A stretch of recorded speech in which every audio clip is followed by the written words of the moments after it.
War is God.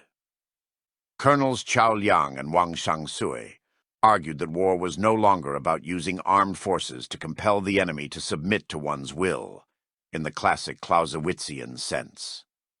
Rather, they asserted that war had evolved to using all means, including armed force or non-armed force, military and non-military, and lethal and non-lethal means, to compel the enemy to accept one's interests. The barrier between soldiers and civilians would fundamentally be erased, because the battle would be everywhere. The number of new battlefields would be virtually infinite, and could include environmental warfare, financial warfare, trade warfare, cultural warfare, and legal warfare, to name just a few. They wrote of assassinating financial speculators to safeguard a nation's financial security, setting up slush funds to influence opponents' legislatures and governments, and buying controlling shares of stocks to convert an adversary's major television and newspapers outlets into tools of media warfare. According to the editor's note, Chow argued in a subsequent interview that the first rule of unrestricted warfare is that there are no rules, with nothing forbidden. That vision clearly transcends any traditional notions of war. How traditional are we talking? War is the father of all things, and of all things king. Ada, Heraclitus, asserts at the dawn of philosophy. There seems little indication of restriction there. Whatever the positive semantic associations accumulated by the word war, its most rigorous meaning is negative. War is conflict without significant constraint.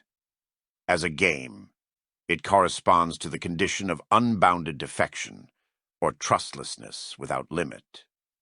This is the Hobbesian understanding implicit in the phrase, war of all against all, bellum omnium contra omnes, in which the state of nature is conceived again negatively through a notional subtraction of limitation.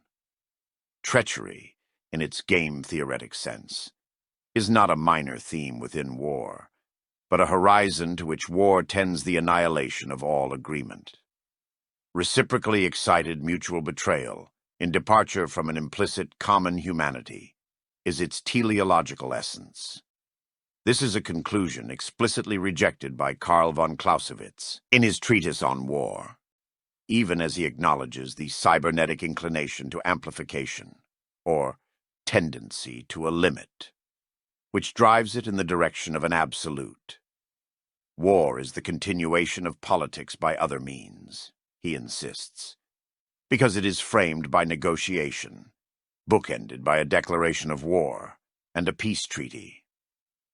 According to this conception, it is an interlude of disagreement, which nevertheless remains irreducibly communicative and fundamentally structured by the decisions of sovereign political agencies. Even as it approaches its pole of ultimate extremity, it never escapes its teleological dependency as a means or instrument of rational statecraft. The reduction of war to instrumentality is not immune to criticism. Philosophical radicalization alone suffices to release war from its determination as the game of princes. The Clausewitzian formula is notoriously inverted by Michel Foucault into the maxim, politics is war by other means. If political sovereignty is ultimately conditioned by the capability to prevail upon the battlefield, the norms of war can have no higher tribunal than military accomplishment.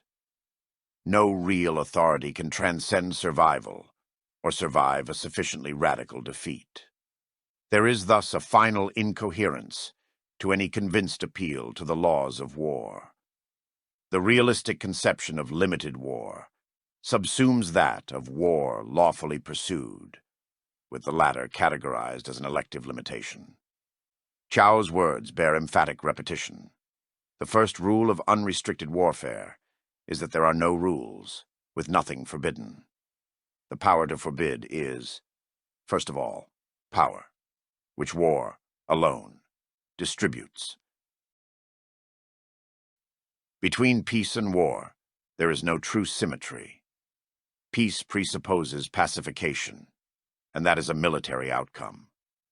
There is no authority, moral or political, that cannot first assert itself under cosmic conditions that are primordially indifferent to normativity. Whatever cannot defend its existence has its case dumped in the trash. Cormac McCarthy's Judge Holden provides us with a contemporary restatement of the ancient wisdom. Suppose two men at cards with nothing to wager save their lives. Who has not heard such a tale? A turn of the card.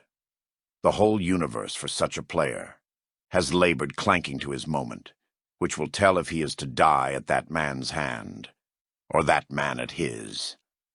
What more certain validation of a man's worth could there be? This enhancement of the game to its ultimate state admits no argument concerning the notion of fate. The selection of one man over another is a preference absolute and irrevocable, and it is a dull man indeed who could reckon so profound a decision without agency or significance, either one. In such games as have for their stake the annihilation of the defeated, the decisions are quite clear.